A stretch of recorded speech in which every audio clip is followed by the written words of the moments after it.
अगर इस वीडियो ने तेरे अंदर का जुनून नहीं जगाया ना तो साले को वहीं डिसलाइक करके छोड़ दियो। लेकिन अगर जुनून जगा दिया तो लाइक और सब्सक्राइब करके ही जाना। 400 करोड़ की कंपनी, न केवल अपना बिजनेस चलाना बल्कि इंडिया में नया डिजिटल रिवॉल्यूशन लाने वाला बंदा, जिसने स्टार्टिंग में बिजनेस से पैसा कमाने के बजाय पैसा बांटकर अपना एडवर्टाइजमेंट किया। ऐसा तो कोई सन की बंदा ही कर सकता है ना यार। बुरी तरह कर्जों में डूबकर भी पैसा लोन से लेकर फिर इन्वेस्ट कर दिया। आज दुनिया उस बिजनेस को पेटीएम के नाम से जानती है। क्यों? क्योंकि जिद्द थी। हम जैसे लोगों की तो पैसा इन्वेस्ट करने में ही फटती है। ये इसके अंदर का जुनून ही तो था जो अपनी जिंदगी के 3 साल सूखी रोटी और नमक के साथ बिताए। 2 बार बिजनेस में सारा पैसा लगाने के बाद बिजनेस गंदी तरह फ्लॉप। और इतना ही नहीं, करीब 300 से ज्यादा बार फेल होने के बाद भी उस बंदे ने एक चूहे को बिस्कुट खाता देखकर मिक्की माउस बना डाला।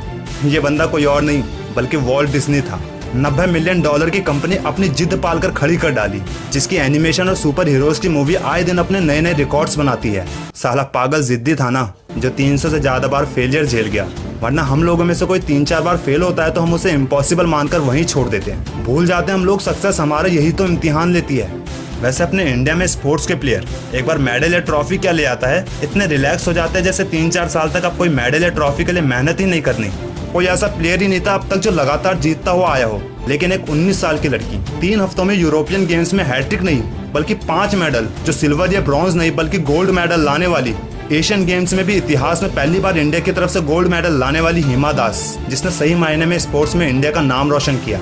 ऐसा तो सक्सेस के असली भूखे लोग ही कर सकते हैं ना यार, जिनको जीतने या सीखने की आदत हो। वरना आम इंसान तो मेडल से उछलने लगता है, लेकिन इस लड़की में जुनून था। यही हिमा दास अपने स्ट्रगल पीरियड में अपने जूतों पर पेन से एडिडास लिखती थी।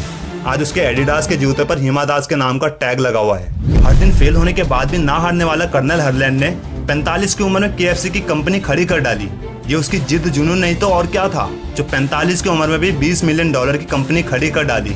वरना आम इंसान तो 45 की उम्र में पेंशन की लाइन में लग जाता है। शायद इसीलिए इतिहास उनका बनता है जो बदतमीज होते हैं। ये बदतमीजी ही तो थी उसकी, जिसकी माँ चिप्स के पैकेटों की पैकिंग करती थी और वो पूरा दिन खेलता रहता था।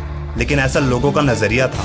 उसके लिए तो क्रिकेट की प्रैक्टिस होती थी। ये वही बदतमीज इंसान है जिसने सबसे पहले T20 सेंचुरी, सबसे ज्यादा 6, सबसे पहले डबल सेंचुरी, सबसे लंबे 6 जैसे रिकॉर्ड्स अपने नाम करने वाला, जिसे आज दुनिया क्रिस गेल के नाम से जानती है। अगर लोगों की बातों से हारकर वो भी अपनी माँ के साथ चिप्स के पैकेटों की पैकिंग करने में लगा रहता तो इस गेल को बॉस ऑफ यूनिवर्स के नाम का खिताब कैसे मिलता।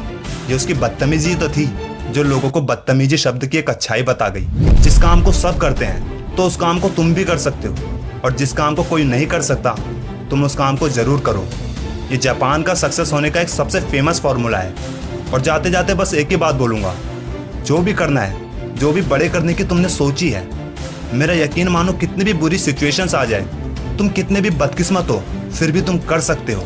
क्योंकि कोई भी समस्या इंसान की क्षमताओं से बढ़कर नहीं होती।